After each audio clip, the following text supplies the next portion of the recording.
সংযুক্ত আরব আমিরাতে ১ সেপ্টেম্বর থেকে শুরু হচ্ছে সাধারণ ক্ষমা।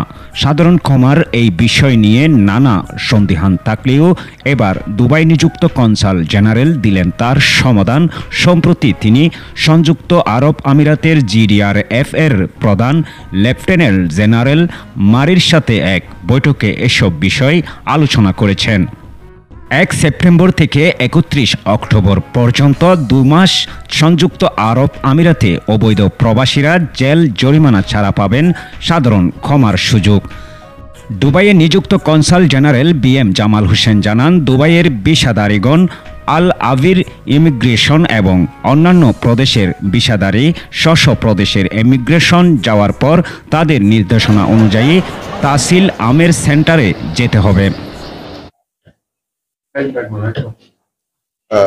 দুবাইয়ের ভিসাধারী যারা তারা যাবেন হচ্ছে আল আবির ইমিগ্রেশন সেন্টারে বা আল আবির যেটা আমরা বলি সেখানে যাবেন, এবং অন্যান্য আমিরাতের যারা তারা সংশ্লিষ্ট ইমিগ্রেশন দপ্তরে যাবেন।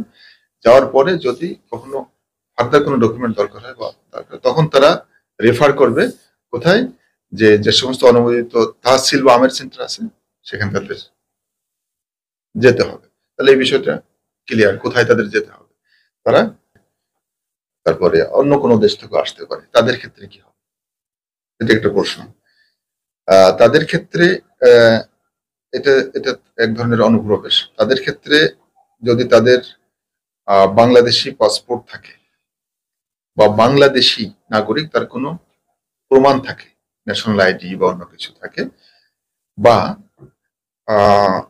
যে তিনি ওই দেশে যে এসছেন সেই ভিসার কোনো প্রমাণ থাকে, পূর্ববর্তী ভিসার কোনো থাকে, প্রমাণক থাকে, তাহলে সেগুলো প্রদর্শন করে ট্রাভেল পারমিট নিয়ে ওই একই প্রক্রিয়ায় এক্সিট পারমিট নিয়ে উনি যেতে পারবেন। যাদের ভিসার মেয়াদ ইতিমধ্যে শেষ হয়েছে, যাদের পাসপোর্ট তামিম করা হয়েছে, যারা ভিজিটে এসে বা ভিসা ছাড়া ভিন্ন পন্থায় আমিরাতে প্রবেশ করেছেন, এমন সবাই এই সাধারণ ক্ষমার আওতাধীন হবে।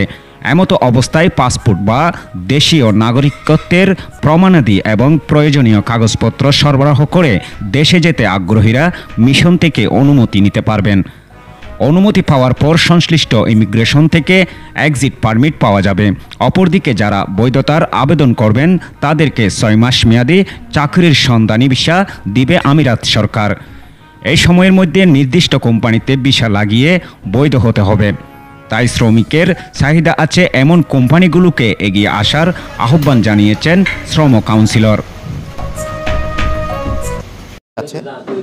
তো এই অ্যামনেস্টির ফলে তারা যেহেতু একটু বৈধ হওয়ার সুযোগ হবেন, আমার অনুরোধ আপনাদের প্রতি সেটি হচ্ছে যে আমাদের অনেক এন্টারপ্রেনার যারা রয়েছেন তারা লোক খুঁজছেন, তাদের লোকের ঘাটতি রয়েছে।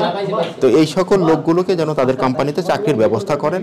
যে অন্য সময় যখন আমরা ট্রাভেল পারমিট ইস্যু করি তখন কিন্তু তিনি এই দেশে ব্যান হয়ে যান, তিনি আর ঢুকতে পারেন না। কিন্তু অ্যামনেস্টির সময় যদি কেউ ট্রাভেল পারমিট নিয়ে দেশে যায় তার জন্য কিন্তু এটা ব্যান না, অর্থাৎ তিনি আবার বাংলাদেশে গিয়ে দেশে আসার সুযোগ পাবেন।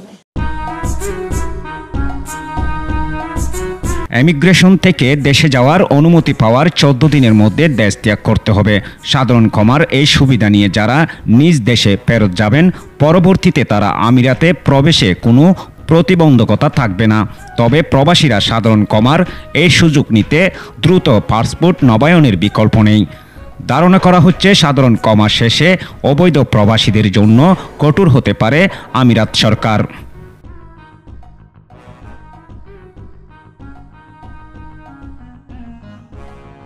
ইরফানুল ইসলাম, বাংলা ৫২ নিউজ, সংযুক্ত আরব আমিরাত।